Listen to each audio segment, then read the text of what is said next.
պնդում եք, որ ընտրական գործընթացների ընթացքում հրապարակված գաղտնալսումները բացասաբար են ազդել ընտրողների կամահայտնության վրա եւ հետեւաբար ընտրությունների արդյունքների վրա։ Երեք ուժերին խնդրում եմ պարզաբանել, թե այդ ընտրություններից առաջ, շատ ավելի առաջ նաեւ Ռուսաստանի Դաշնության նախագահի եւ մի շարք բարձրաստիճան պաշտոնյաների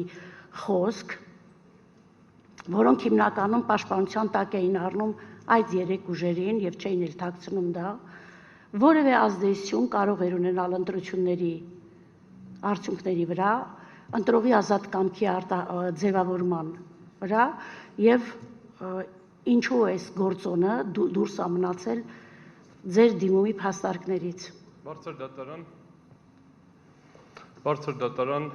մեծարգո նախագահով խնդրում եմ այսուհետ եւ մի անգամ եմ խնդրում երեք ուժերի նույնացման գործընթացը դադարեցնենք, դա ուղղակիորեն տեղավորվում է քաղաքական ուժերից մեկի, քաղաքական ուժից երրորդ անձի քաղաքական պնդումների դաշտի լույսի ներքո, հակառակ դեպքում ես խնդրելու եմ դատավորներից որևէ մեկին, այդ թվում նաեւ բացակայող երկու դատավորներից որևէ մեկին քննարկեն Տիկին Սեդա Սաֆարյանի մասնակցության հնարավորությունը այս նոր փաստերի լույսի ներքո։ Պատասխանեմ ձեր հարցին, Տիկին Սաֆարյան։ Հայցի մենք ներկայացրել ենք դիմումում ներկայացրել ենք ընտրախախտումների ծավալը, որը սահմանադրական դատարանը քննարկում է։ Եվս 6 քաղաքական ուժեր ներկայացրել են դիմումներ, որտեղ ներկայացրել են խախտումների հետ կապված։ Ըստ էության արտասահմանյան միջամտության հետ կապված ես եմ ներկայացրել կետերից մեկը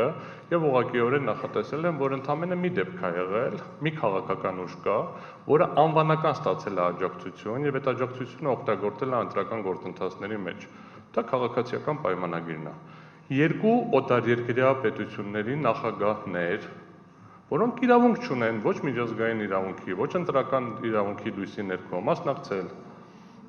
Հայաստանի Հանրապետության նախընտրական հարցին պատասխանում եմ։ Բարձր դատարան պատասխանում։ Եթե դուք գտնում եք դրա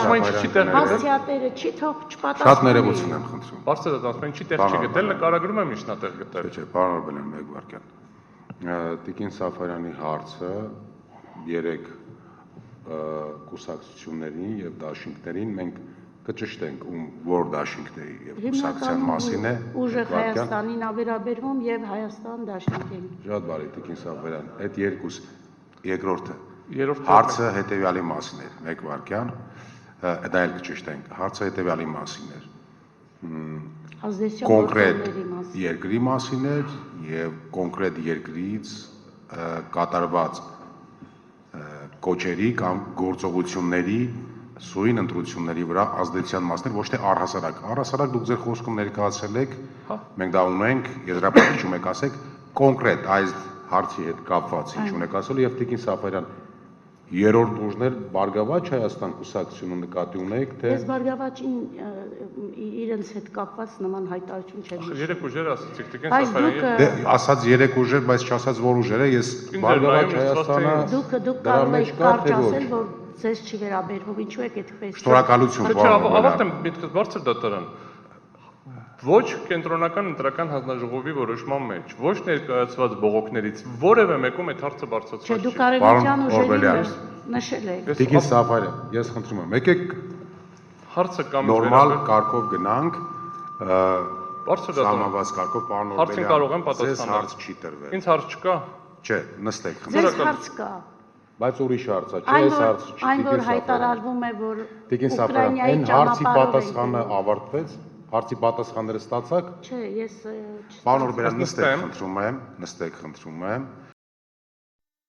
Հավանիչ տեսանյութ եւ բաժանորդագրվիչ նորությունները բաց չթողնելու համար